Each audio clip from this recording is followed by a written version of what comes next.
Okay, we'll call the meeting to order. In accordance with the Open Publics Meeting Act, PL 1975, Chapter 231, adequate notice of this regular meeting of the Board of Adjustment of the Township of Franklin has been provided. Call the roll, please. Mr. Betterbid. Here. Mr. Grauman is previously indicated should be absent. Mr. Johnson. Mr. McCracken. Here. Mr. Rich. Here. Mr. Shepherd. Here. Mr. Caldwell. Here. Mr. Rosenthal. Here. Mr. Reese. Ms. Pagala. Here. Chairman Thomas. Here. Minutes of September 10th. Move the minutes? Is there a second? Second. No, if there's no discussion, poll the board. Mr. McCracken.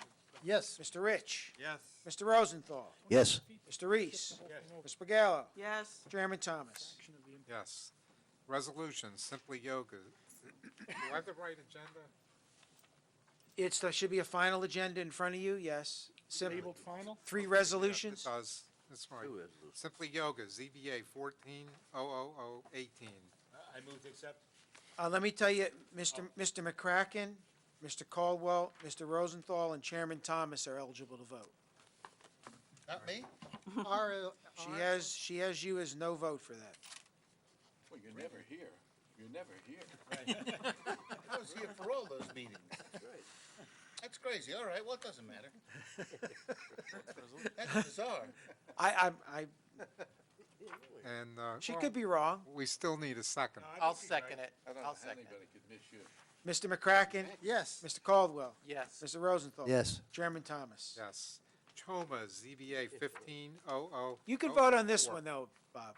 Huh? I was talking to Oh. Mr. Shepherd. Need a motion and a second. Moved. Second. Mr. Betterbid, Yes. Mr. Shepherd. Yes. Mr. Rosenthal, Yes. Mr. Reese, Yes. Ms. Pagala, Yes. Chairman Thomas. Yes, Riche Group, ZBA 15-00007. I'll move. Second. Mr. Betterbid, Yes. Mr. Shepherd, Yes. Mr. Rosenthal, Yes. Mr. Reese, Yes. Ms. Pagala, Yes. Chairman Thomas. Yes. Now, I just have Mr. Bradshaw under vouchers. Yes.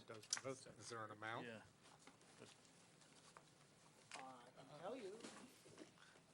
Or should we just make it an open? Yeah, just. No, it's Blank check. the usual monthly retainer amount, whatever that amount is. Yeah, we'll just give him a blank check, don't worry about it. There's been no change in the fees, you could say that. While he's looking, I wanted to. I just- I'll move the vouchers. It's on the second page of the minutes. Oh, okay. Well, that was for other things. Let's see. It would be this figure divided by 3, top figure. Oh, no, that was the last. That was last time? That was the last time. I don't know what the Yeah, amount but is. She not- doesn't have it listed. I don't have the. I think you could fairly say that it's the retainer plus any of the resolution monies that Mark and I have looked at and reviewed and made sure that are in accordance with the contract, so we can get them paid. If someone wants to put that in. I'll move the and a- vouchers with that description. In a second, Second. For June. whole board. Mr. Betterbid, Yes. Mr. McCracken, Yes. Mr. Rich, Yes. Mr. Shepherd, Yes. Mr. Caldwell, Yes. Mr. Rosenthal. Yes. Mr. Reese. Yes. Ms. Pagala, Yes. Chairman Thomas. Yes. I just wanted to let the board know real quick, so I'm not wasting any of your time. If you ever had a doubt that we got something right, in my opinion, Simply Yoga, if you get a chance and you're in the area and you drive past the place and see what they're doing to the house that seems to now be reverting back to the single-family use, it fits in. It's what in my mind, it's really what it should be. And it's nice to see, well, we rejected the application, and I think that area is gonna be the better for it. But if you get a chance, take a look. Hearings, AL Holdings, ZBA 15-00012. This was continued from September 17th, the site plan, the applicant's asking permission to set up a vocational school at 80 Cottontail Lane, Block 530.04, Lot 2.03 in the CB zone. And I understand this is going to be continued again. Yeah. Good evening, Mr. Chairman, members of the board. Peter Lanford appearing on behalf of the applicant. It is actually a use variance application, not a site plan application. My planner who was going to testify this evening was held over in another application in Scotch Plains, so he is not available this evening. I am therefore asking that that matter be carried to the meeting 2 weeks from now on the 15th of October. All right, I didn't see any deadline for action. Do you need any extensions? on I that? do not believe you do, but for the record, in the event that you do, I will grant an extension of time through the end of November of this year. Okay, if you are here for that, any of you in our vast audience this evening, that will be later in October. We will hear. Just for the record, it's carried to the 15th. With no without- further With no notice further required. notice. Okay, just so we have the record. Edward Maureen Matson, ZBA 15-00013, hardship variance in which the applicant's proposing to construct a single-family dwelling with an attached garage, 114 Hollywood, Somerset, Block 432, lots 1 and R22. Pain in the ass is here. Good evening, Mr. Chairman, members of the board. Peter Lanford appearing on behalf of the applicant in this matter. This is an application, as you indicated, for some C variances to construct a single-family dwelling on an undersized lot. I intend to call 2 witnesses this evening, only one of which is currently here. Mr. Fisk should be here shortly. But I intend to call Ms. Matson as the applicant, and then Mr. Fisk as both the surveyor who prepared the construction plans or the plot plan, and as a planner. So I will commence, and hopefully Mr. Fisk will arrive in Pete? due course. You get one thing for the record? Yeah, just wanted to. For the record, before I have Ms. Matson sworn in, this was an application that was prepared by Ms. Matson. It indicates that the owner and applicant are Matson Construction, Inc. In reviewing this matter with Ms. Matson earlier this week, I ascertained that in fact she is the applicant, but she is not the owner, but a contract purchaser, and is acquiring the property from the estate, from Kenneth Cantor as pursuant to a court order. So I would respectfully request on the record to amend the application to read as the owner of the property, Kenneth Cantor, K-A-N-T-E-R. I do have in my possession the contract, which was signed by Joseph Conti, JSC, retired, who's the administrator of the estate of Kenneth Cantor, which makes the application contingent upon a subdivision approval, therefore obviously consenting to the application. But if Mr. Bradshaw feels that he wants a written consent, I will provide it after the hearing. No, if that's fine, it's your record. Okay. Yep. I will now call as my first witness, Ms. Matson. Okay, if you raise your right hand for me, solemnly swear or affirm to tell the whole truth, nothing but the truth, I do. and your name for the record. Maureen Matson. Okay. Ms. Matson, you are a representative of Matson Construction, Yes, and as I indicated in my opening remarks, you have signed a contract to purchase the property known as lots 1 and 2 in block 432 of the Township of Franklin from the estate of Kenneth Cantor. Is that correct? that is correct. And that contract was signed in December of 2014, correct? That's correct. And the contract makes it contingent upon you obtaining the necessary governmental approvals to construct a single-family dwelling, correct? Yes, it does. Okay. What is the size of the lot? It is 50 by 100. Okay, and And it is an undersized lot in the R20 zone, is that correct? That's correct. Okay. Being that it is an undersized lot, and you having done this once or twice before, realize that in order to process this application, you must make an attempt to either sell the property or acquire adjacent land if there is adjacent land available to acquire. Is that correct? That is correct. Okay. What did you do in that regard? First reached out in April to Jacqueline Taylor, who lives on 12th Street, which is behind this property. I sent her a letter. Then she ended up calling me on the phone. We discussed she might want to possibly purchase the property. She offered me $2,000, and I told her I would get an appraisal. And I didn't hear back from her for the rest of the summer. I sent her another letter 2.5 weeks ago. She did contact me again, saying she might be interested in purchasing it and that she might get her own appraisal. And I said, that's fine. I'll postpone the meeting. You know, we'll get together, call me back. We can talk about it. And I didn't hear back from her since this past Saturday. And I just sent her another letter with the appraisal just to show her this week. I dropped it off in her mailbox and I still haven't heard back. Okay. And I'm sorry, the other neighbor on the other side? All right, let's stay with Ms. Taylor. We'll cover Okay. her. All right, Ms. Taylor, you indicated you sent a letter April 14th, 2015.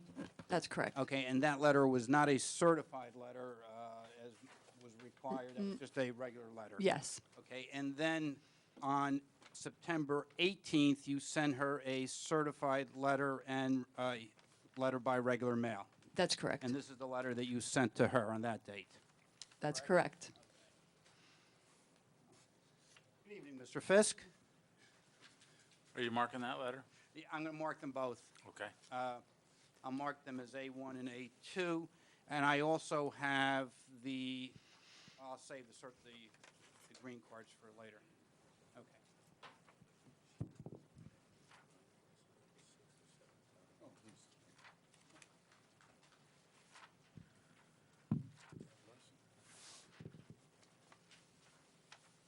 Okay, thanks.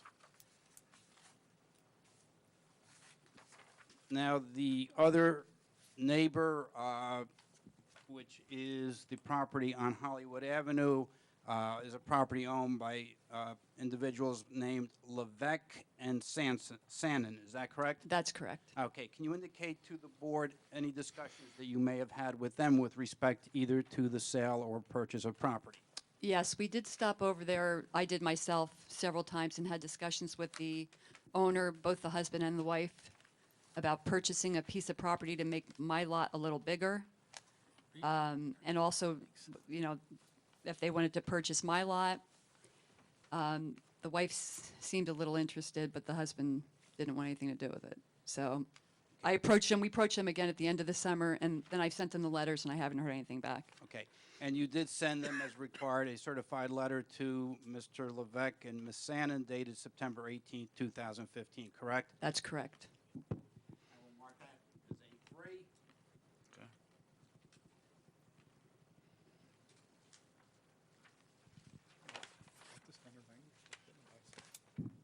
Well, there is no After you have sent the certified letter, you did get a green card evidencing that Ms. Taylor signed for the letter, is that correct? That's correct. And you have here the receipt of sending it both to Ms. Taylor and Mr. Levesque and Sannon. You did not get a return of the green card on the other one, is that correct? That's correct. I will mark that as A4.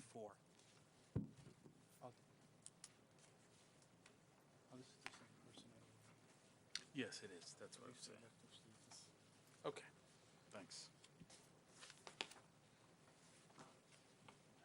Can you indicate to the board what type of house you intend to build on the subject property if the variance were to be granted?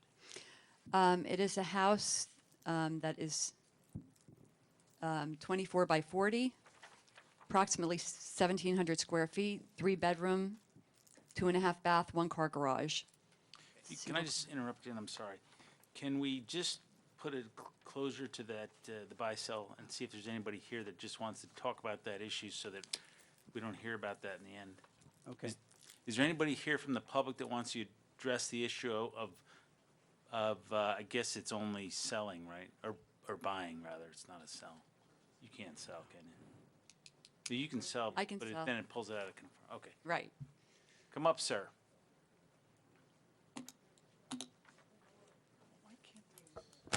They can,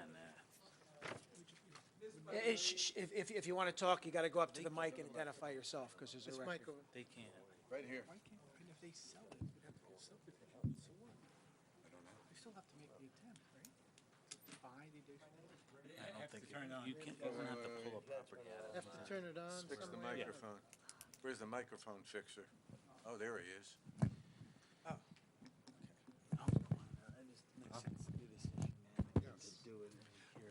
My name is Ray Garcia. I live at the end of 12th Street, I'm gonna swear you in before you actually talk. Just tell us where you live. 32 12th Street. Okay, sir, raise your right hand. You solemnly swear or affirm to tell the whole truth, nothing but the truth. Yes, I do. Okay, proceed. So basically, the question was anybody interested in purchasing the land? I'm just curious, before we present an argument against the building of this house, how much was it ever appraised? How much are you asking? Yeah, we did have the property appraised. I have here, and I can mark it into evidence, an appraisal report prepared by the Otto Group dated June 22nd, 2015. And as required by law and case law, the appraisal would be based on the value of that property as a building lot, and the appraisal was $70,000. All right. That's what I wanted to know at this point in time, before Okay. we go any further. Okay. So, just wanted to let you know, the neighbors that they were talking about, Taylor? that they had not heard from, are here. Okay. Okay. Okay. Can I have that marked as a 5? 5. Yes.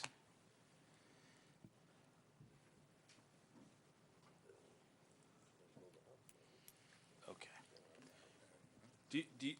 If you folks want to be heard on the issue of whether or not you wanted to purchase the property, now's the time. We haven't got to the bulk of the application yet, but that's a threshold issue.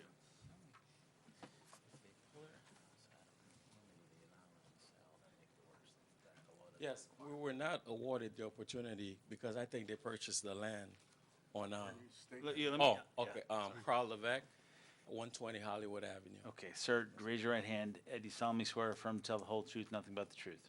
Swear. Will you also be saying something? Probably, yes. Okay, if you'll raise your right hand for me. Solemnly swear? I solemnly swear. Okay, and your name? My name is Renan Sanin. Okay, thank you.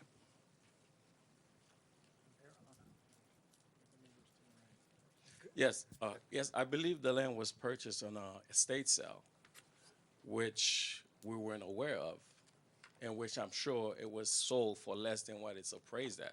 I'm sure it was. Yes, so had I was awarded the opportunity to know about it, yes, I would probably be interested at that time, at that price, but not at what they evaluated right now at. Well, I don't know, it's not something that the board can have a say on as to how she originally got the notification and bought it. I'm sure she did it by the fair and the right means. I'm sure. And because she's done that, and now she has an application, she is entitled to at least the value of the property as if it's a buildable lot. I mean, obviously, appraisers can be different, but you have to generally be interested in buying it in the general area, I would say, of their appraisal number. But can I say something? When we first bought the house, we weren't aware that the whole property wasn't just one property. It was the previous owner, after the first hurricane, she came by to visit. That's when she informed us, like part of the lot wasn't ours. Had we known, we would not have purchased the home. Oh. Because that was the appeal to us, that the whole land was one piece of property, not that it was two separate lots. That was why we bought the home. Well, certainly that's unfortunate. I'm sorry that that's not something the board can help you with, though. No, I understand, yeah. Okay.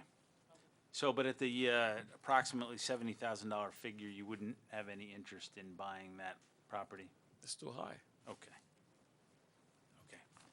Okay. They're now going to present their application as to why we should, or the board rather, should let them build a house on this lot, the size that they're proposing. So you're certainly welcome to be heard again on that issue. All right, let's go back to the house, Ms. Mattson. The house that you intend to build, the approximate square footage of it? 1,700 square feet. Okay, and the plans that you were looking at to describe the house are the plans that are in the plan set that was submitted in conjunction with this application? Yes. Floor plans and elevations, correct? Yes, No changes or deviations from those that were submitted? yes, no changes at all. Okay, and basically, the house would front what street? Hollywood Ave, And how wide is the house? 24 feet. Okay, and how deep is the house? It's 40 feet. Okay, and can you indicate to the board how many rooms are in the house? Describe the house that you intend to construct. Yes, it's a three-bedroom colonial. It has a living room, dining room, small kitchen, 3 bedrooms, 2.5 baths, possibly a basement, hopefully a basement. Okay, and the first floor has a living room, dining room, and kitchen, correct? Yes, And there's also a one-car garage? yes, there is. And obviously, the garage would front on Hollywood. That's correct. Okay, and then the upper level would have the bedrooms and the other bath. Yes. Can you indicate the materials with which the house will be constructed? It will have vinyl siding. And did you have a color in mind yet or not? Usually we go with tan or Earth white. tone colors? Yeah, basically? earth tone colors. And when you chose the size of the house, how did you decide on making the house 24 by 70? I try to find the smallest floor plan I could that would be aesthetically pleasing and functional as a house, and I actually modified the front of it to make it look better. I changed it, actually put a different front on a different house and changed it because I thought it would look really nice there. So I modified it a little bit, and I think it looks nice. I think it will fit in with the area. Okay, thank you. I have no further questions of Ms. Matz. Anything from the board? Mr. Chairman, if I may ask a question. When we were having the buy-sell conversation a few minutes ago, we were concentrating on selling of the property to the adjoining neighbors. To what degree did you seek to purchase some of their land? I did try to purchase the Lot 3 facing Hollywood Ave, which is Mr. Levesque's property, to make the lot 75 by 100. I really thought that, that would help move it off into the building envelope better, and I had several conversations with him, but he did not want to sell that piece to me. Okay. And that's the reason I asked, because when I reviewed the plans and went out to the site and reviewed the neighborhood, this is an undersized lot case. The lot itself is going to be significantly undersized, but my actual biggest concern was actually the proposed front yard setback variance that you're seeking. Correct. Because the lot is so narrow, the setback on 12th Street is going to be about 18 feet, where 35 feet is required. And if you were able to purchase adjoining Lot 3, you would move that lot, or that house, away from 12th Street, and I think it would frankly make a world of difference in terms of making that house fit better into the neighborhood. I spoke to him several times, and then my husband actually went back just recently and spoke to him again, but he didn't want to sell it. We tried to really convince him to, talk to us about it, but he didn't want to talk about it. He didn't want to The sell it. gentleman in the audience? Yes. That spoke before? Mm-hmm. Okay, and he'll have the opportunity to comment later if he wishes to. Okay. Any other questions? Are you willing to have the proposed house that you've shown as part of this application be the house that you build on the property? Absolutely. I wouldn't change it, a thing on it. That would be the house. I have one question. When you went to make an offer to buy the property, what did you do to come up with the price?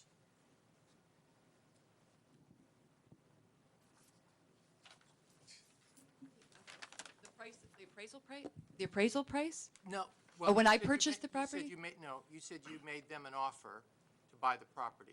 Is that correct? The- I just said, the other lot. we didn't discuss a price, because I said, are you Oh, interested? Okay. And then, we didn't get that far to even discuss a price. I didn't want to talk about it, so. Okay. I did tell Mrs. Taylor, I did discuss it with Mrs. Taylor, the appraised price. But that was as far as I got with that. Then I didn't hear back from her. What was the result of that conversation? You talked to Mrs. Taylor? Yes, she told me she would call me back, and I had never heard from her again. And the appraiser, did the appraiser also give you a price on what would be worth with that lot in? No. With the Yeah. the additional piece? No. No, I didn't I didn't go that far. I just got the, Other questions? I'm tempted to open it up and ask if anybody has any, either people out there have any questions for this witness. Come up here. In this part of the hearing, we ask you to ask questions based on her testimony. You have a chance to speak later. Oh, okay, so I don't think it has any bearing, because I wanted to ask her, before she purchased a lot, didn't she inquire about the zoning law in Franklin Township prior to buying that lot? Were you aware of the zoning before you, well, first of all, she hasn't purchased it yet, but before you signed the contract to buy the property, were you aware of the zoning? I was. So knowingly, she knew that it would be hard for her to build on that property. That's not the issue. Yeah, and sir, the law doesn't hold that against her. You might think that common sense would say you buy it, you know you don't have the right to do much with it, but the law looks at it as such. Somehow that lot came into existence, and somehow essentially the town allowed that to happen, so that when someone wants to buy it, they have the right to build a house on it if they can show that the requisite proofs are there, and the board can obviously say, well, that's too big, or maybe tweak it a little bit. But at the end of the day, if the board denies her the right to build on that property, the law says the town has to buy that piece of property because the town allowed it to be so small that it can't be built upon. So this particular applicant comes before the board often with such isolated lots, as they're called, and so it's a calculated decision that they make, and they see what the board wants them to do with the lot, and then they do whatever they're gonna do thereafter. So that, we can't say that you knew what you were getting, you can't build on it. It's not that simple. I understand that. I don't actually, but that's the law. Oh, well, I understand what you're saying. Okay, yeah. Yes. First of all, this is nothing personal. I'm sure you and your husband are very nice and all, but my question is, do you plan on living there, or do you plan on flipping it? She's a builder, and first of all, it's irrelevant as to the application, but it's obvious from the name of the applicant that she's a builder and intends to Okay. build a house, and that's what Okay. she does for a living. Understood. You could let her answer the question, I think. So there is a chance that if Sorry. it doesn't sell, it could become a rental property. I mean, there's a lot of houses out there for sale in that particular area. So if this house doesn't sell, it could very well become a rental property, could it not? We've never had that problem selling. We've never I'm had a sure problem it's selling. a beautiful property, a beautiful house and all, I'm sure it is. But I'm just concerned that because of the glut of houses for sale in the neighborhood, that it may not sell, and it may become a rental property. That's my concern. It's a kind It's of usually not a problem with a new speculation, though, house. that we can't help with considering that. Cool question to our legal counsel. Can we, if we do approve this, can we put anything in there to preclude the property from being a rental house? No, sir, you cannot. Cannot, okay. That's good enough. We'll still have other opportunities. Yes, okay, next witness. Mr. Fisk?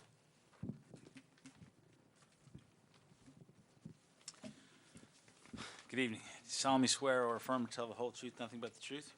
I do.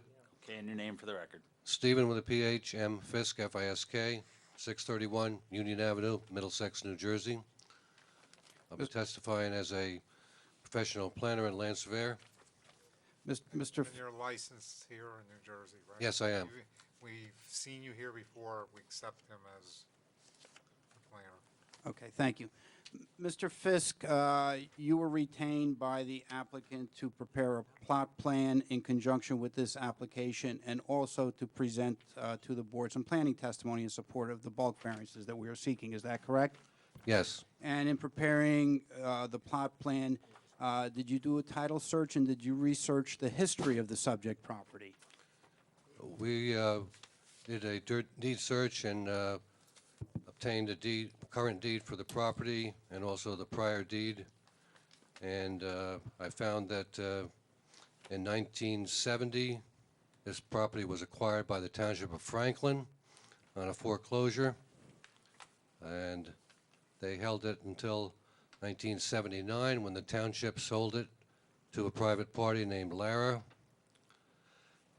They held it until 1999 when the present owner, Cantor, acquired the property.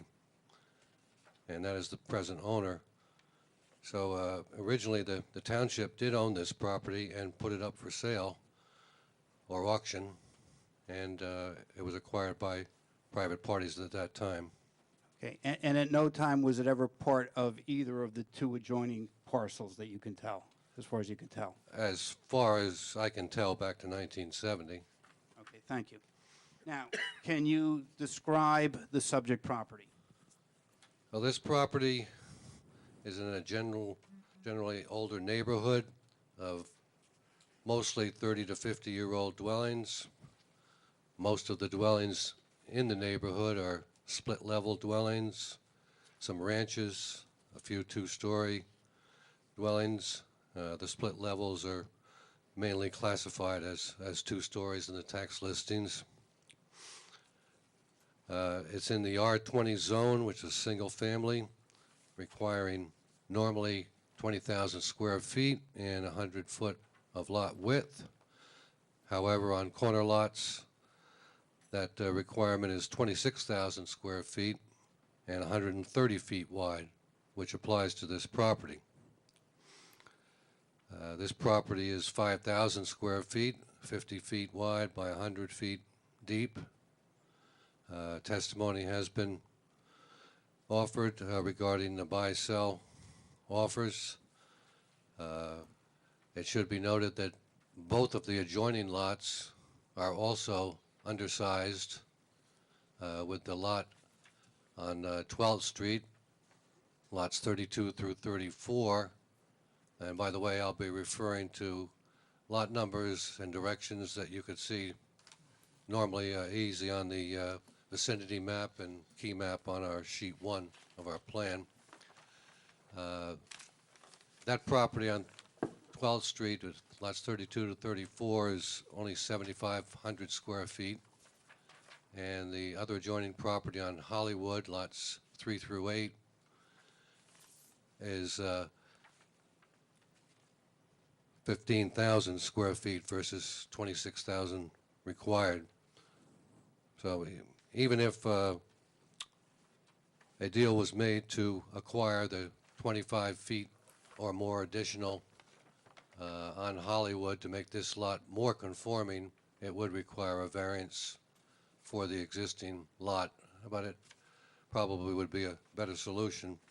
Unfortunately, a deal doesn't seem to be forthcoming. Okay. Now, Mr. Fisk, you have provided to the board in your exhibit and in the plans that were submitted a plot plan showing the new dwelling, proposed dwelling on lots 1 and 2. Is that correct? Yes. Okay, now, given the existing zoning, what is the building envelope or the area upon which you can build a house on lots 1 and 2? Well, the front yard requirement on both streets is 35 feet, and the other two lines are side yards of 15 feet. Therefore, the building envelope going back from 12th Street would be 0, because it's 35 feet back and 15 feet opposite line, which makes a total of 50. And the building envelope from Hollywood would be 50 feet. So the building envelope on the property is 50 feet by 0. So in essence, you can't build a house on that lot without obtaining bulk variances as well as the lot area You variance. can't build anything on that lot without obtaining a variance. Okay. Now, we've indicated that the applicant's lot that she is buying is 50 by 100. Is the lot itself set back from the travel portion of the public roadways on 12th Street and Hollywood? Yes, the property lines are set back approximately 13 to 15 feet from the edge of the pavement. Okay, that's what that means. I didn't understand his question, so I almost understood your answer. Yeah, the edge of pavement is known as the cartway or roadway, and on both streets, the edge of pavement is 12 to 15 feet from the property line of this lot. So the actual lot lines start not at the pavement, but 12 to 15 feet behind them. Now, since the building envelope is 0 by 50, we will need additional bulk variances in order to build the house that was described by Ms. Mattson in her testimony. Is that correct? Yes. All right. Can you briefly review with the board what the bulk variances are that we are seeking? Well, before we get into the setbacks, I can present some testimony regarding the lot area and the lot width. Okay. You might as well cover just all of the variances then. Go ahead. The applicant, well, we'll get into that later regarding that. Regarding lot area, almost all of the lots southwest of 12th Street, which is 12th Street towards 15th Street, do not comply. In fact, only one in a 6-block area southwest of 12th Street complies with the area requirements, and only 2 within the 200-foot radius comply, and they're both on the other side or northeast side of 12th Street going towards Easton Avenue. There's a neighborhood line in this area which runs along 12th Street regarding the sizes of the lots. Generally, the lots are larger to the northeast of 12th Street or towards Easton Avenue, and smaller in the other direction towards 15th Street.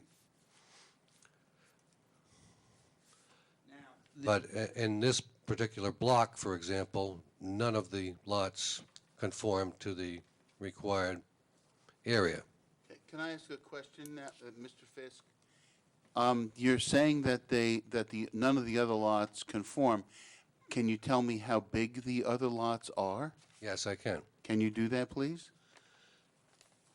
In our particular block, going up 12th Street from the property in question in a southeasterly direction, the adjacent property is 7,500 square feet. The next property is 17,500, and the property at the end of 12th Street is 8,700 square feet. Moving over on Hollywood, next to the subject property, lots 3 through 8 is 15,000 square feet. Moving up 13th Street to the southeast, lots 9 through 15 is 17,500, and the last lot on 13th Street is 16,200. To complete the 200-foot radius across 12th Street to the northeast, lot 1.01 is 23,400 square feet. Lot 1.02 is 20,000 square feet. Now, the 20,000 complies, but the 23,000 corner lot actually does not comply. Moving across Hollywood Avenue on the corner of 12th Street, lot 18 is 32,000 square feet, and across Hollywood Avenue from the subject property, lots 19 through 26 is 20,000 square feet, but does not comply due to corner lot. And lots 15 through 18 and 27 through 30 are each 10,000 square feet. So most all the lots do not comply. As you have heard, none of them are quite as small as the property of this application. There is one property that is as small. It's up by the corner of Willow Avenue and 9th Street. It's a 50 by 100 foot lot with a house on it. I have a photograph of it if the board is interested. I am.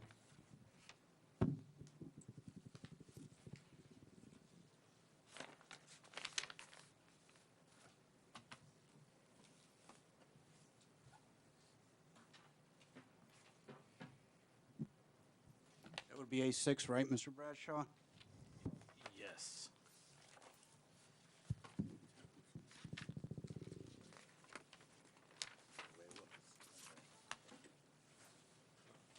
Thanks, Peter. That photograph was taken on September 29th of this year by me. It is Lot 2 in Block 446. And the street address is, I believe, 72 Willow Avenue.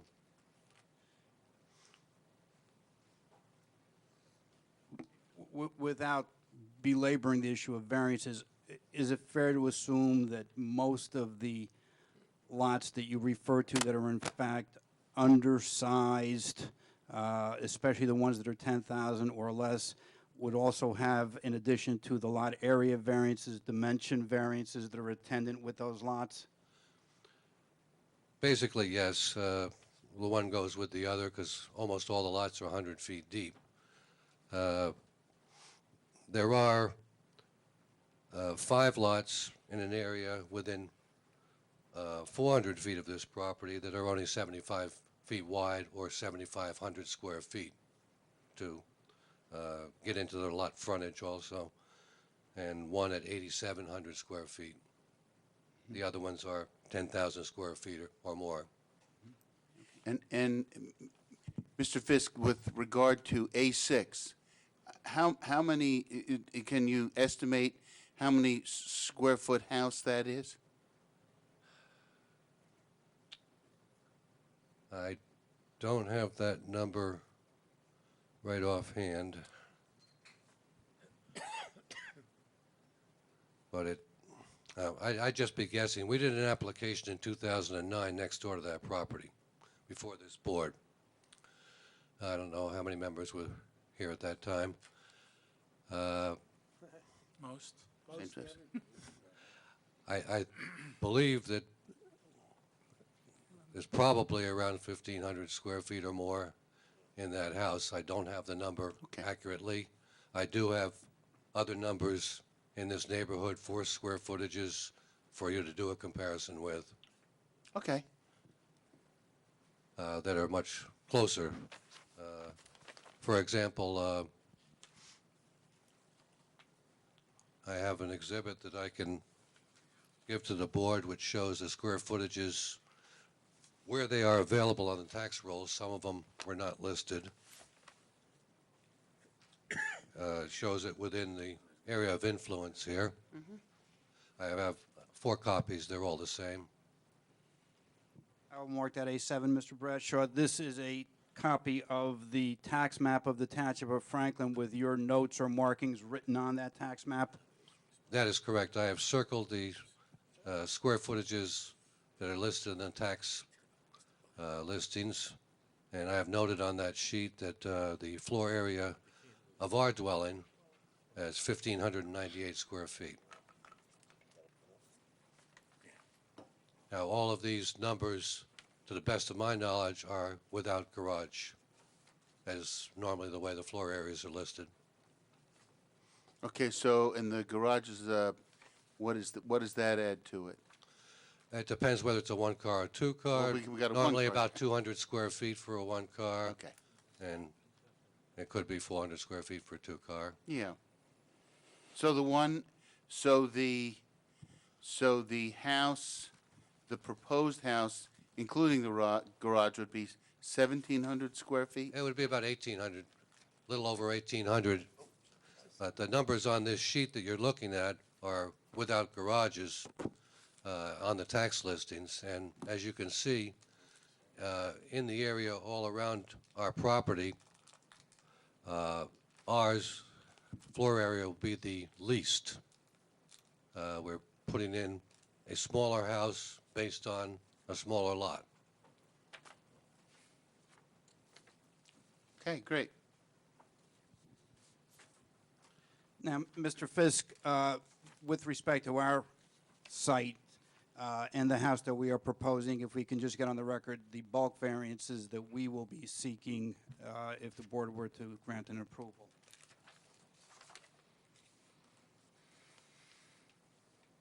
How many of those did you give them? I gave 4 or 3 or 4. Excuse me, ask again. Okay.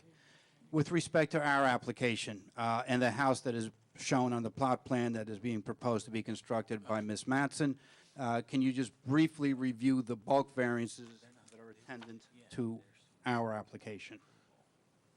Obviously, we need a bulk variance for lot area and lot frontage. But we have an existing condition that we can't do anything about. And I think I've shown that basically there are numerous, if not the majority, of the lots in the area that don't qualify for the zoning requirements also. But we are stuck with the lot area and the lot frontage or lot width. Next, we have setback variances for the proposed dwelling. We'll get into that, and finally, we will have coverage variances for the building coverage and the impervious coverage. Regarding the setbacks, the applicant has testified as to the type and size of the house that she would like to build on this property. It's a modest 3-bedroom house. It's quite narrow by new house standards compared to 28, 30, or 32 feet wide, which is normal. She's made an effort to try to minimize the variances in this application as much as possible. There are no extra rooms in the house. There's no fireplace or chimney sticking out to require additional variances.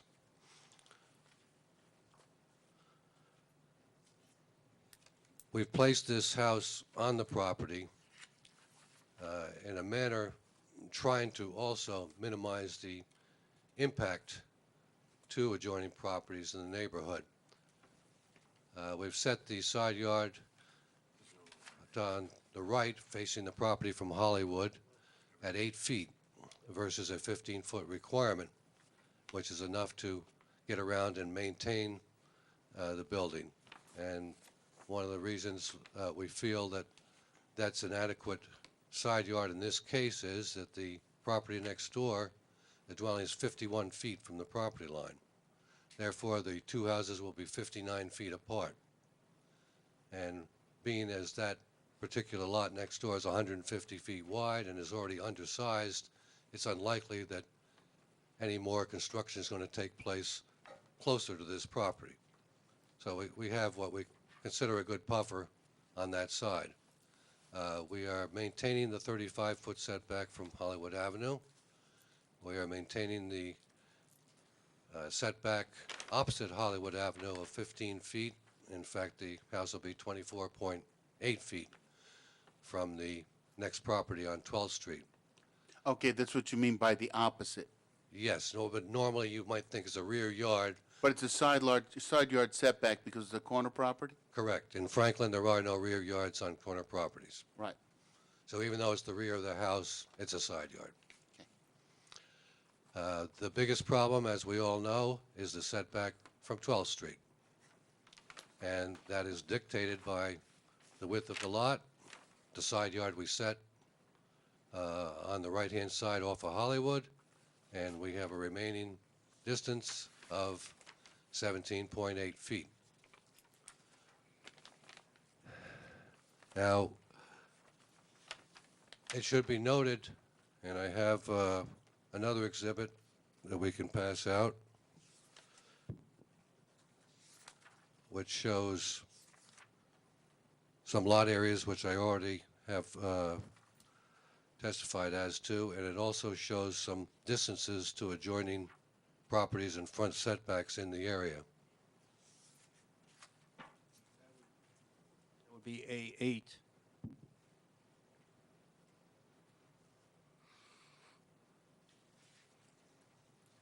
So let's just back up for just a second. The property, the side of the property that faces 12th Street, that's going to be 17 feet from the edge of the property on the roadside? It's going to be It's not going to be from the pavement. Right. Because you've already testified that there's some distance between. It's going to be 17.8 feet from the property line Okay? and approximately 33 feet from the edge of pavement. And how does that compare to the other houses on 12th Street? That's exactly what I was getting to. I wanted you to have the exhibit first. Well, he didn't give me one because I was talking. Now, what does that teach you? It teaches me, I don't know what it teaches me. I got one. It teaches me that people are kind on this board. That's what it teaches. Okay, Mr. Shepherd. As you can see on the exhibit, A9 or 8, the property on 12th Street that adjoins this property is the house is 18.7 feet off the line. That's a side yard. And a 24.5 feet front setback versus the zoning requirement of 35. The next properties as you go up 12th Street are over 35 feet. But we will not be impacting the adjoining property quite as much as we would if that house were 35 or 40 feet back. I've also Say that again? we will not be impacting with our reduced front setback on 12th Street this adjoining property, since that property, the house, is not set back 35 or 40. It's set back 24. Right. Okay, all right. I've also noted It's a that good visual aid. I'm getting this now. I have also noted the 51-foot distance that I spoke about earlier on Hollywood to the other adjoining property, the dwelling. And I've noted that the property across 12th Street, that house is set back over 35 feet. The house on the opposite corner of Hollywood and 12th is set back over 35 feet, and the house across Hollywood from our property is set back about 25 feet. It should be noted that in this neighborhood, it's a 35-foot front setback requirement. However, there are many houses in the neighborhood that are only about 25 feet back. It depends when they were built. Many of these houses were built actually in the 50s, 60s, and 70s. Not very many after 1990. So the setbacks vary. And in addition to that, regarding the setback that we are requesting, there are two other houses that I found that actually have a less of a setback on a corner lot to the street right of way than what we are requesting. One of them is, if you look at the key map, it's block 426, lots 1 through 4. That'll be in the upper right-hand side of the key map. The second property is a couple of blocks further up towards Easton Avenue. It's off the key map. It's actually block 446, lot 25. It's in the same block as the 50-foot wide lot that I showed you a photo of before. I'd like to introduce these two photos.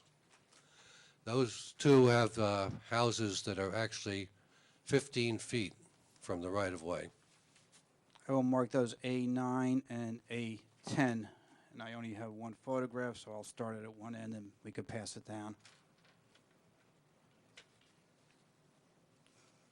15 feet from the right-of-way means that it's 15 feet from the edge of the property, not the street, not the macadam.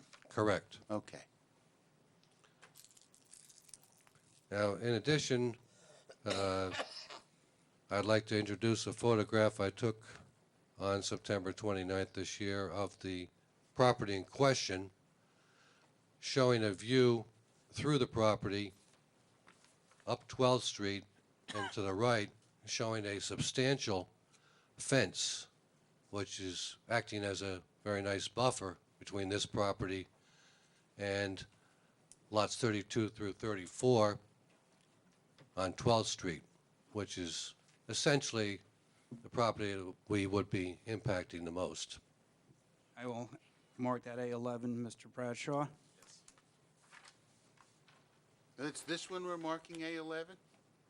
No, no, just the one he A10. A11 is the subject property.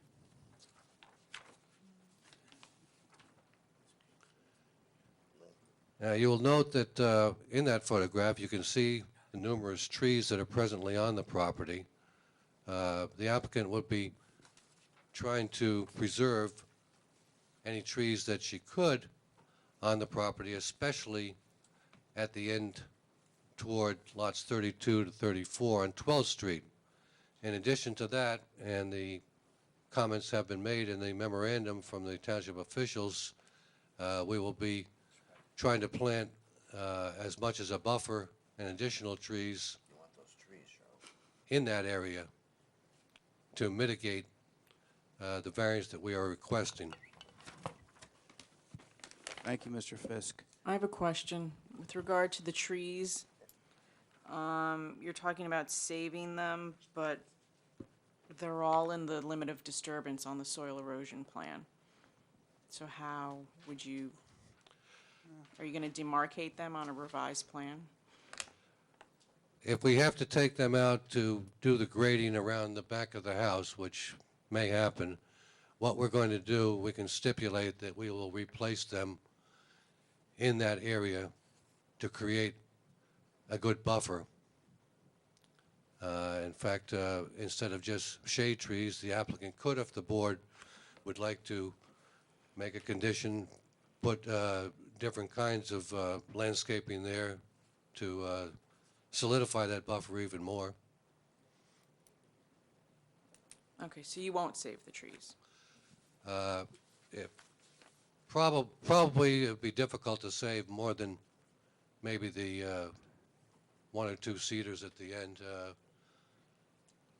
It'd probably be difficult because we do have to grade and get a swale to get the water out to the street. So it may be difficult to save those trees. You're correct.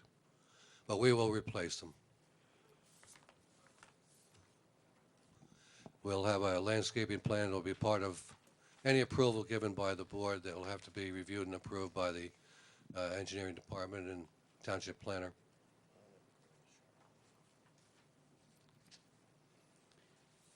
Mr. Fisk, there are two other variances that we are seeking, one for lot for impervious coverage and for building coverage.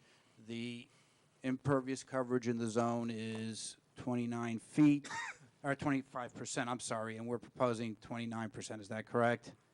Yes. And then the building coverage is 15%, and we're proposing 18.2%, is that All right, correct? just to correct those, we did get a email from the zoning officer in response to the engineering memo asking us to include a covered porch in the building and a future air conditioning pad in the coverage. So for the sake of what we're asking for, the impervious coverage will be 29.3%, and the lot coverage or building coverage would be 18.6%. Okay. Just to cover those two items. And those are items that are, well, not the cover, not the concrete pad for the air conditioner, but the cover for the front porch is on the architectural plans that we submitted. Is that correct? Yes. Okay. Considering the size of the lot, I don't think these variances are significant. If you refer to the exhibit that I've submitted regarding lot areas, you should be able to see the outline of the proposed dwelling in the shaded area of our property, and you can see that the footprint of that dwelling is the smallest in the area. Mr. Fisk, you had done a little bit of historical research on this property, and I think I heard Mr. Lanford say something before about there was a building on this property that was demolished. No? I never said that. Not to my knowledge. No. Okay, all right. So it's just been a vacant piece of property since forever. Well, at least since 1970, as far as I know. Okay, well, that's forever. Right. Not for some of us. So what we're doing here is we've tried to minimize the footprint of the property in order to minimize the building coverage, which is the footprint. We've also tried to minimize the impervious coverage. You'll see it's just a one-car wide garage and driveway, simple steps in the rear, simple steps with hardly any walk in the front.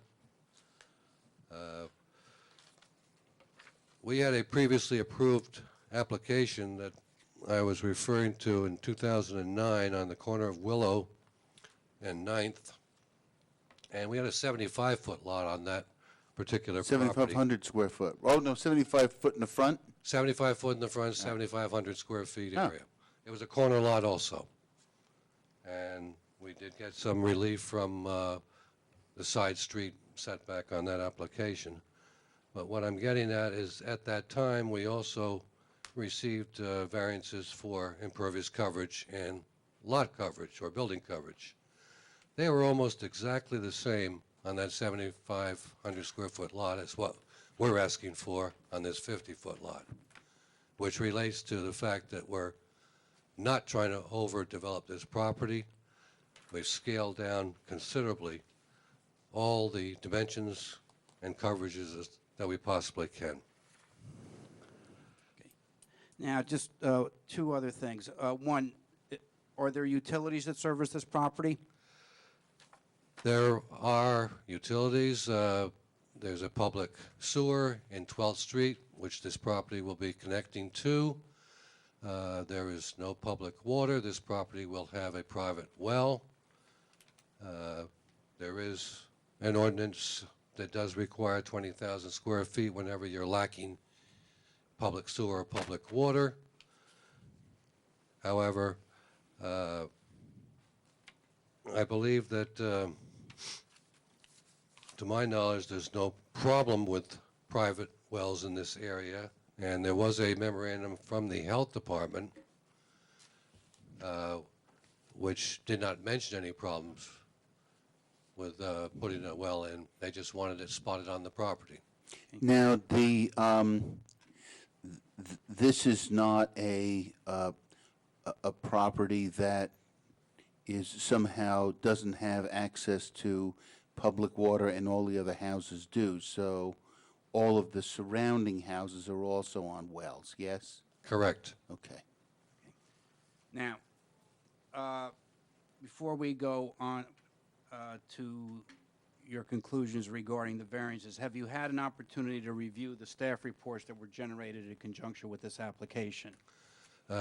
Yes. Before we do that, we should probably just say that we are asking for a waiver for curbs and sidewalks on this application. He beat me to that question. Okay. I've driven throughout the area. There are no curbs and sidewalks in Your this pictures neighborhood. show that. And we would ask for a waiver of curbs and sidewalks.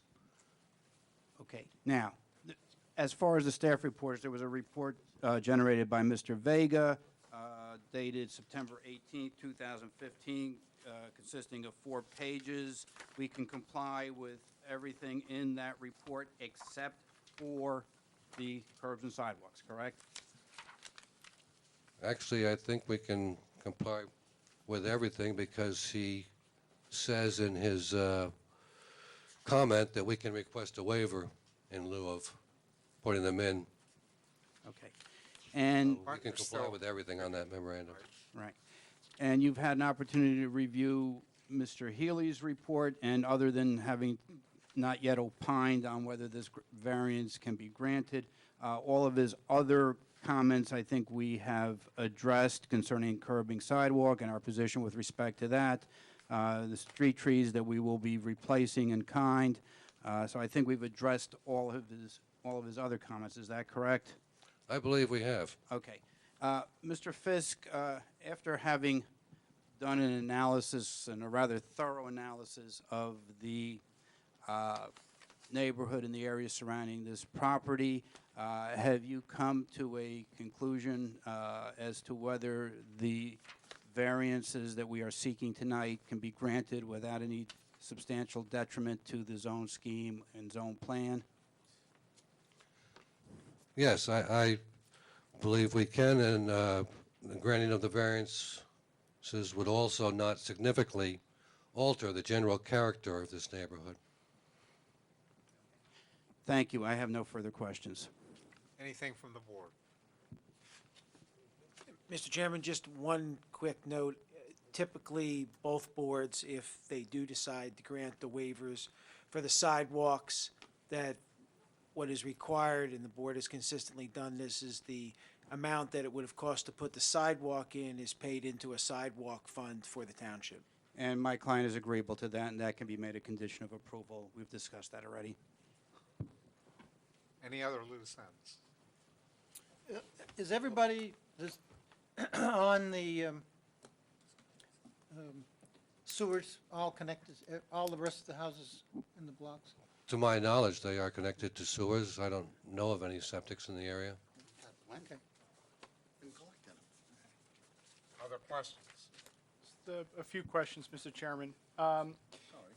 Exhibit A8, I think is a very good, I think it's an example of a very simple but good exhibit. It basically illustrates all of your testimony, which is basically that the neighborhood is very varied in terms of the lot area and the lot width. It shows the size and dimensions of the proposed or the lot in comparison to the neighborhood. It basically shows that the lot is smaller and more narrow than many of the other lots, notwithstanding the fact that there are some that get close to that. But it also shows that the applicant, considering the size of the 50-foot width of the lot, has proposed a house that is narrow and long to kind of fit in with the size of that lot. And you can see on this exhibit, you know, how the house is smaller and more narrow than the houses in the surrounding area, again, because of its more narrow width.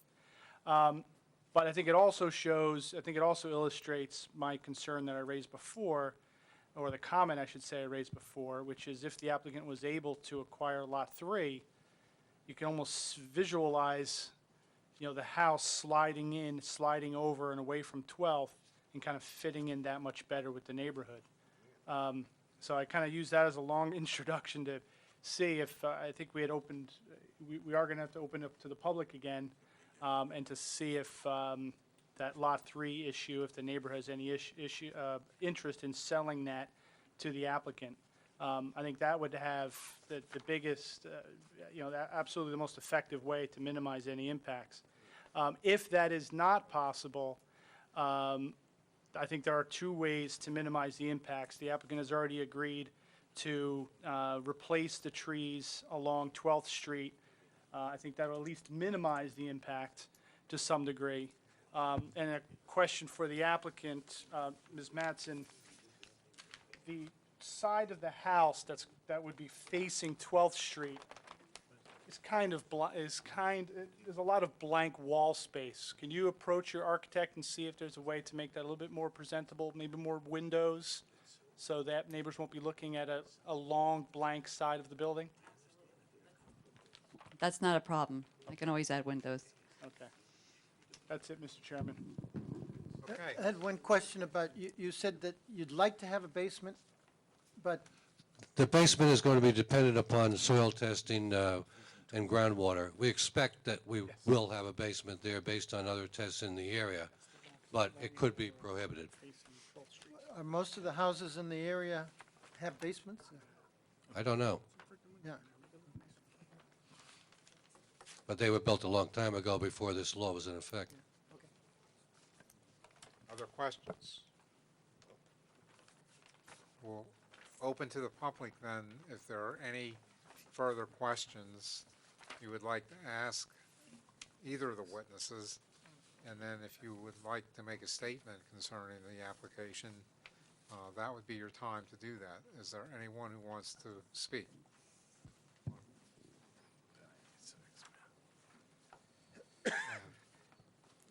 This witness was previously sworn. Yes. So you Thank you. go right ahead. This is on, correct? Okay. In regards to Mr. Fisk mentioning that some of the houses on 12th Street, the sizes of the lots, I believe he mentioned one that was 8,700, which is my lot. However, my lot is at the end of the dead-end street, and I have woods there, or had woods, and so I have a very private area, whereas theirs is on the corner and is more open. Now, if any of you have driven down Hollywood towards 15th Street, in regards to the variances for the side lots, I don't know if you've noticed, but on 15th and Hollywood, where it is a small property, a lot of the trees are overgrown, and you have to pull up way out into the street to be able to get a view down the street to see if anybody's coming. There's been more than one time. So, and in regards to them replacing the trees, that's fine. We have no issues with that. But down the road, who knows if they're going to put shrubs on the corner, and thus make it hard to see. That's one thing. Two, I guess I'm against this building of a house on this lot, primarily because of the size of the lot. It's there's two lots on their proposed, lot that they're going to build on. Any of the other houses in the area all have at least 3 lots. Now, I understand that's not their fault, and, that's in reference to the other neighbor, whether or not he wants to sell, but you've heard from him that he preferred to keep it open. Now, I don't know if you've known this, but coming up Delwood Lane and right in back of 12th Street, there's a nursing home. And in back of that nursing home is a Center for Great Expectations. In back of the Center of Great Expectations is a whole subdivision that you allowed to put in. Now, I've been in this neighborhood for almost 8 years, and had I known that that was going to be a subdivision, I would not have bought that house. I bought the house primarily because of the peace and quiet. I work in the city, and I bought the house primarily because of the peace and quiet of the neighborhood. I live on the end of a dead-end street. There was no subdivision there when you had it. Now there's 800 units back there. And, I mean, I'm sorry, but it's just getting very crowded in that area. Now, I understand it's not her fault, it's not the board's fault, it's just a situation that's happened. But if anything, I would implore the board to purchase the land from her and leave it as open space. I've spoken with other neighbors that are not, could not be here. One is in Morristown. She did not receive a letter. I did not receive a letter. I happen to know of it because of my other neighbor who's here, but she's against it as well. Her name is Nancy Mitchell. She You lives can't right speak. I'm going to object Okay. to that. Okay, I'm sorry. But then, thank you for your time. That's all I have to say. Thank you. Anybody? Okay. And, sir, just so you know, the reason you didn't receive the letter is by law, they have to notify everybody within 200 feet. So you're beyond that 200 foot. That's why you didn't receive it. I can't speak to your neighbor, but based on where you said you live, you're definitely more than 200 feet. So that's why. Yes, just want to say one thing. The reason why I purchased my home was the appealing factor of the openness of the area.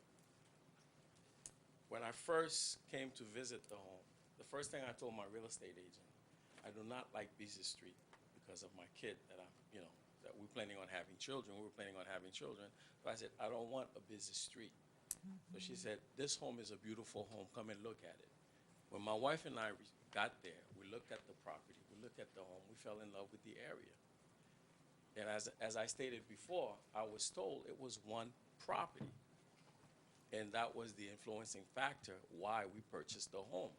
Knowing that somebody would be able to build something next to it, we would never purchase the home. Who told you that? Our real estate agent. Well, obviously, they were wrong. Yeah, they were wrong. Yes, I understand that. And like I said, the previous owner told us after Sandy, the first hurricane happened, we had a tree that came down. And she said, call the town. They might be able to help you because that happened before. So when we did, they said, no, somebody owned that piece of land. So we got in contact with the person. Anyway, long story, it was removed, okay, by the owner. Could you do me a favor? Just speak more directly into the microphone. It just picks up better for the recording. Okay. Thank you very much. All right. Yeah, so everything was taken care of, but not knowing, and my neighbor on the side of the house, well, she's not there, so I'm not gonna speak, on her behalf. But she told me that she tried to purchase that land before, and they told her no, because you cannot build on it. So I don't know why. Is it because it's a construction company? How long have you been there? 4 years. 4 years. And I don't think any one of you, if you were living there, would want somebody to put a house next to that house, because it defeats the purpose of being there. Because it's the tranquility that we like. That's why we purchased the home. Have you asked the real estate agent why they lied to you? I didn't ask her, because she moved to Texas. I didn't ask her. So, Thank you. Okay. Anybody else? I don't care. Okay, then we'll close to the public. Anything you want to add? Mr. Chairman, can I ask one question, Mr. Fisk? You reviewed the deeds going back in time? Yes, All right, and did you reviewed the deed that transferred the property from the township to a private property owner? yes, I have it in front of me. Okay. Is there any language in there that speaks to limitations that it has to be built in accordance with the zoning requirements? It does mention that it's subject to the zoning ordinances. The town has, standard language like that, but there are no specific restrictions. Can you enter that into the record? She's gonna sell it, make money on it. Right. It's standard language that you would see on that type Well, of deed. well, the reason I'm asking is that the township commonly, when they sold property, and I'm not saying that's the case here, but we've seen it where they impose language that says we're selling this property, but it has to be developed in accordance with the requirements of the zone. So I'm asking if that language is in there. It is not in that deed. Okay. Okay, and I'll, I know what you're referring to. In fact, we've seen them where it specifically says it must be combined with other properties in certain township deeds. Yeah, But and- not in this deed. Okay, because if that was the case, you would also have to go to the township council to have Understood. that deed restriction lifted, but you're saying, and it's in the record here, that the township council at that time in 1979 did not impose that requirement. Is that right? Okay. That's our opinion. Okay, thank you. Yes. thank you, Mr. Chairman. I'll try to be brief. While I understand the concerns of the neighbors, this is the sort of perfect undersized lot case. My client has done everything required by law to try to dispose of the property. She went through the expense of even getting an appraisal when there was an interest expressed by a property owner that they were interested in buying it. That property owner was not forthcoming this evening. The house that we are proposing to construct on the property, as testified to by Mr. Fisk, is a modest house consistent with the size of the lot. I think, as some of the board members know, and remember Ms. Mattson has been here on many occasions. I think that what she has learned over the years of coming here, that when you do have an undersized lot, you cannot try to stuff that lot with a large house because it would be out of character. I think what we are proposing here is a house that is in character with the size of the lot and the neighborhood. And quite frankly, to make the house smaller would probably be detrimental to the neighborhood as opposed to a positive. The cases are very clear that we did what we're supposed to do in offering to sell the property or acquire property. None of that happened. Quite frankly, the situation that we are in this evening, to some degree, is probably the caused by the governing body of this municipality by selling the undersized lot in 1979. And I can't speak to why they did or did not do that. So given all the testimony, and quite frankly, we've done many undersized lot cases, I think the comprehensive study that was done by Mr. Fisk and as sort of supported by Mr. Healy in reviewing the documents, is sort of taking my thunder from me.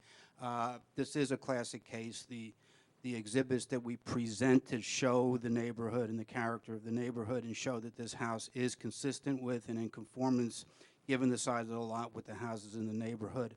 And I would respectfully request that the bulk variances that we are seeking to construct the dwelling be granted. Thank you. It's usually out of order. If you have a question, I'll allow it. One.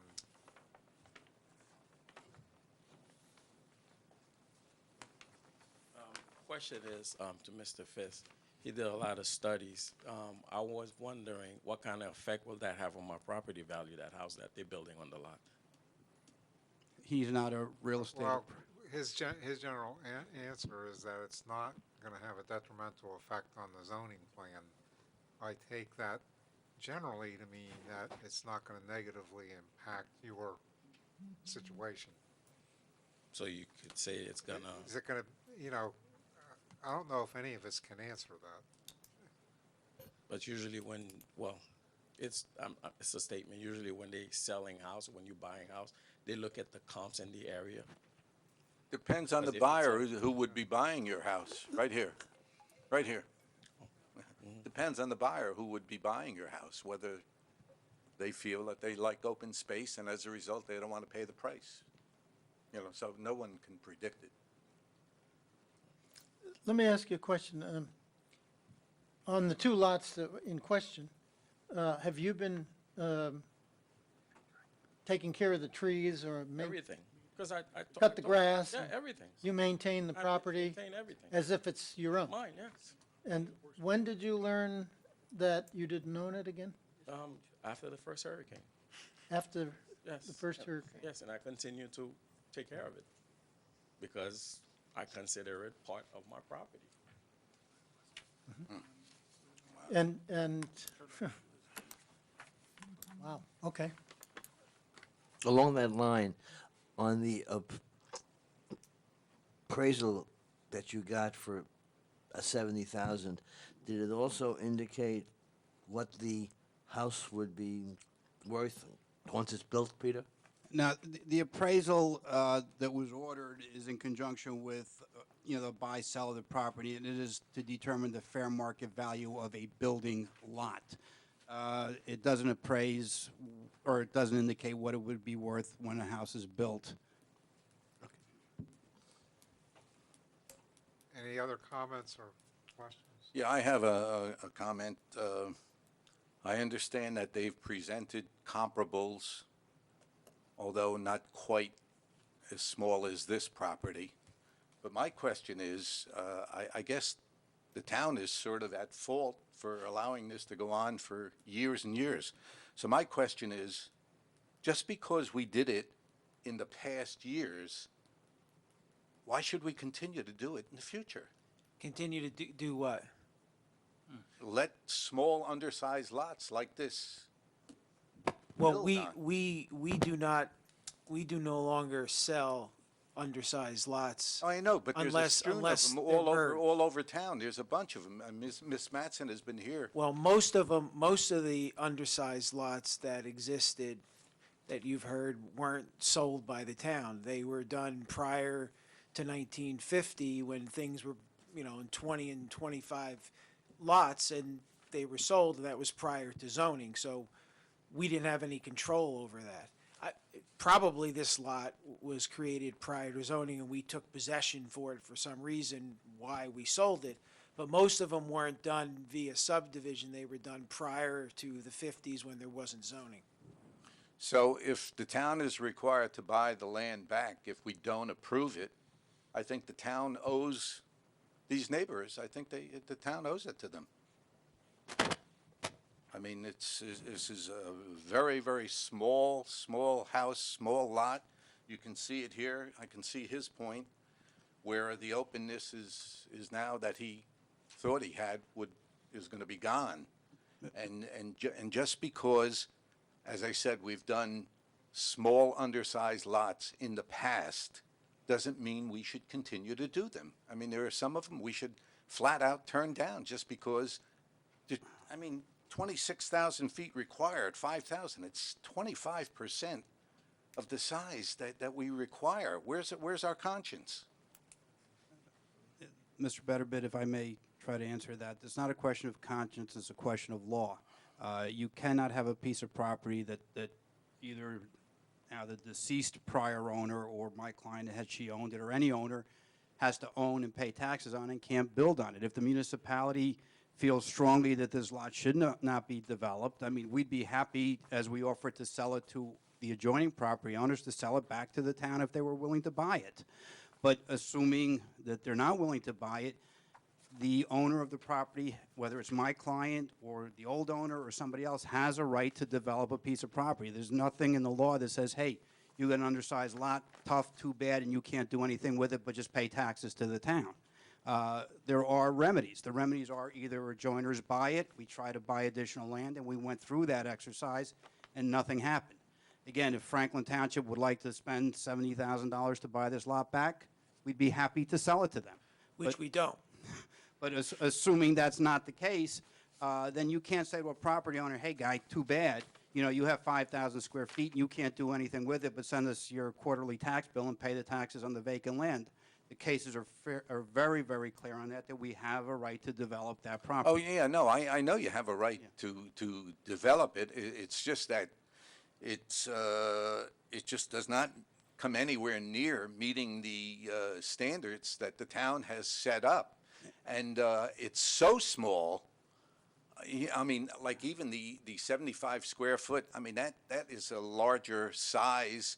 I mean, this is 50 by 100. It's 5,000. It's just so small. It's egregious. Well, it just is. It's again, you've heard the testimony of both Ms. Mattson and Mr. Fisk, that the house is also scaled in proportion to the lot.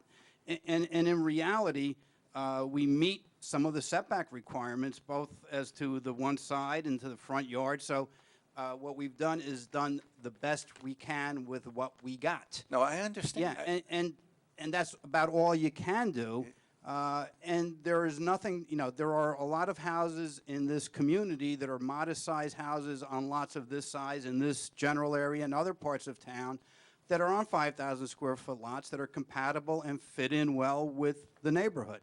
So, and that's what we've tried to do. No, I understand that you tried to do it. I just think that it's so small and so in conflict with what the standards are that I can't vote for it. I understand your dilemma. The question is in everybody's mind, or the choice. Basically put the town in a position to buy it or approve the plan. I think they've gone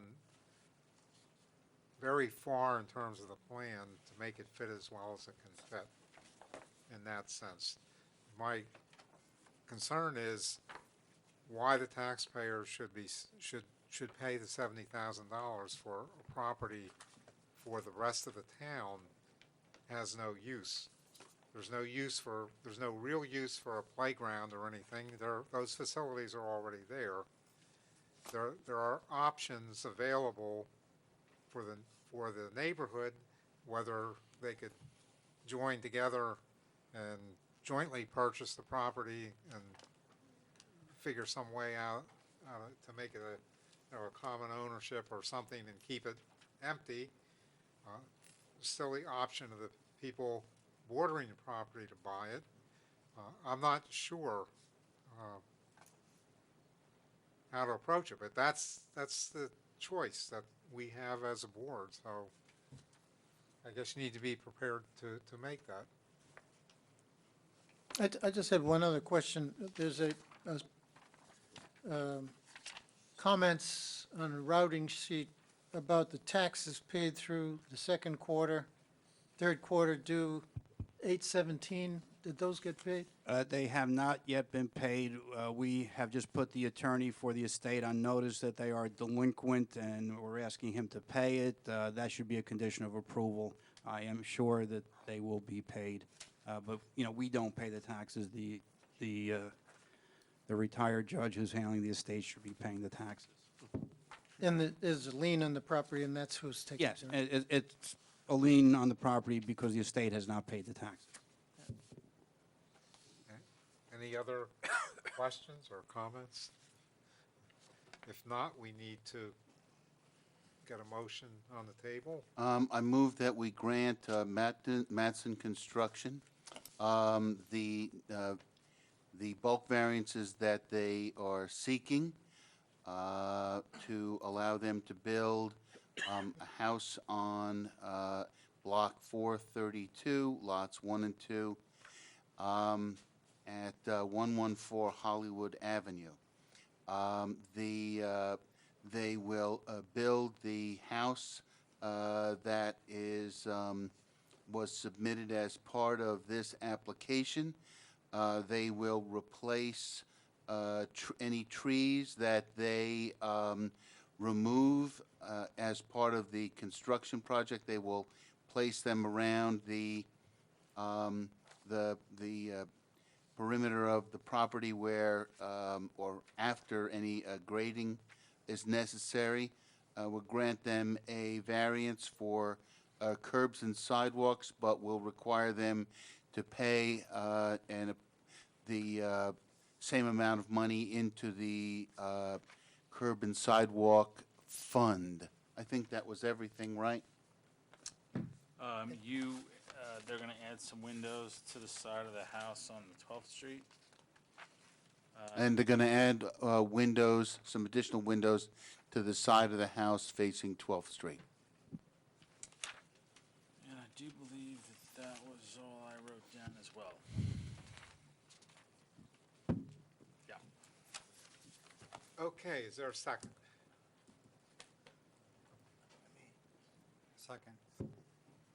Mr. Rich seconded? Wait, don't we get to say something before we take a vote? Well, he just seconded. Now, if you Right. want to have a discussion. Oh, okay. I But you thought you need to typically have the second before you have the discussion. Exactly, I thought you were polling the board. I wasn't polling, I was making sure that. Further discussion. Yes, I have something I want to say. These cases are always very stressful. And one of the things that makes them stressful is it's the same people who keep showing up who are doing these purchase of the small properties and then building houses on them. I will agree with Mr.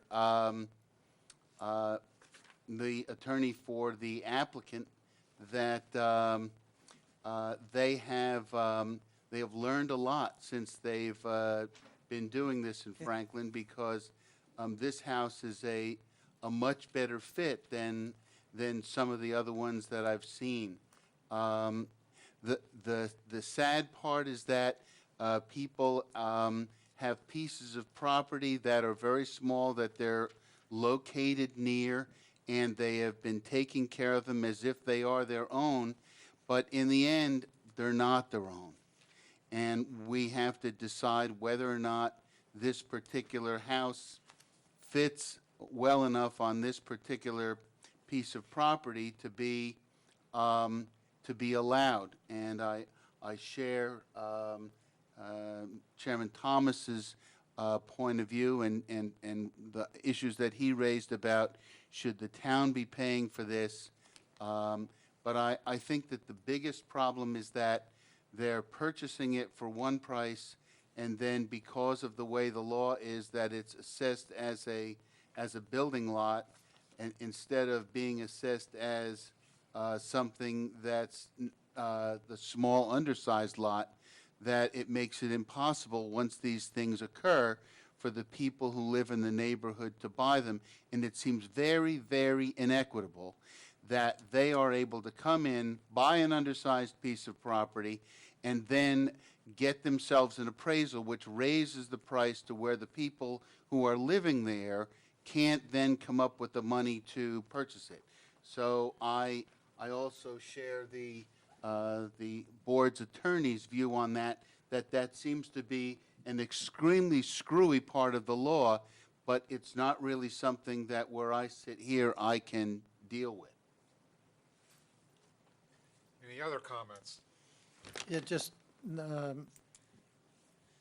I don't think in the open space funds, I mean, they do use open space funds to develop parkland, and for reasons other than anything like this. However, it is a policy issue that I think that we could have the council look at down the road as to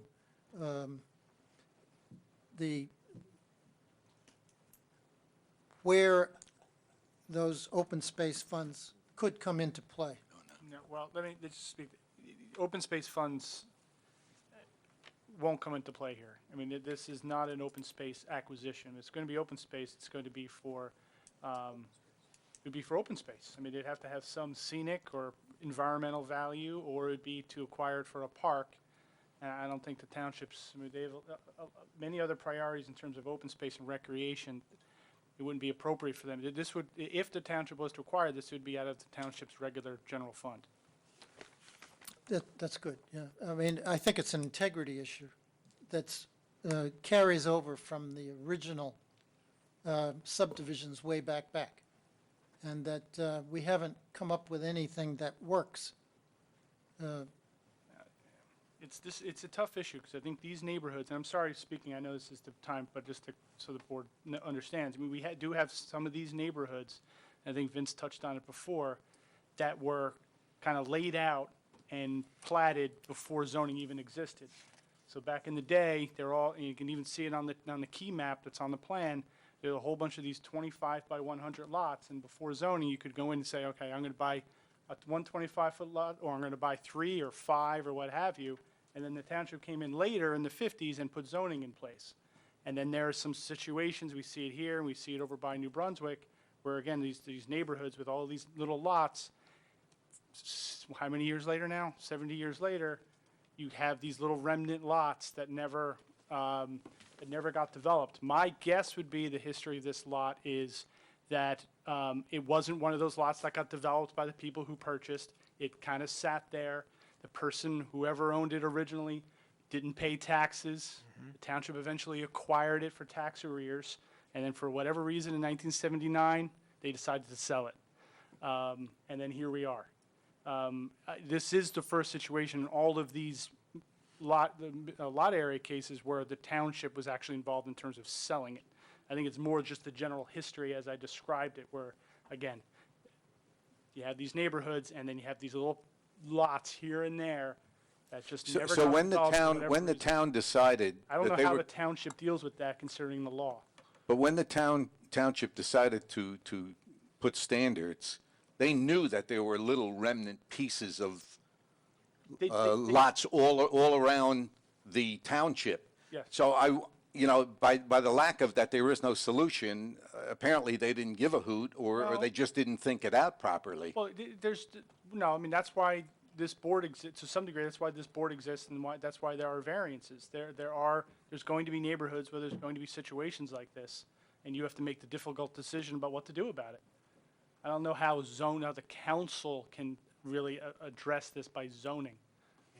It can't, I don't think, but it does do it for redevelopment. The redevelopment authority does it. No, but that's a totally separate thing from this situation. And if you have if you have a neighborhood that's gotten to a state of disrepair where the authority comes in and has rights, they have a whole different set of criteria that they look at that. Yeah, I didn't want to derail the I don't think that's germane to this, but again, I just wanted to answer the questions, your comments before, so I'll Yeah, sit back. no, and let the board I'm not, continue their discussion. I'm not trying to lay something over on top of what we're already doing, but it's something that I think should be discussed at some level. Anything else? Poll board. Mr. Betterbid, Against. Mr. McCracken, Four. Mr. Rich, For. Mr. Shepherd, For. Mr. Caldwell, Against. Mr. Rosenthal. I would normally vote no, but the law indicates that, so I have to vote yes. Chairman Thomas, Reluctantly, yes. motion passes. Thank you very much. This again is municipal land use law. So all we should be doing is sneaking. Yeah, we will meet, we will meet in 2 weeks. We definitely have a meeting in 2 weeks, on the 15th. Is there a motion to adjourn? Yes, and 2 other matters. Moved. Second. Meeting adjourned.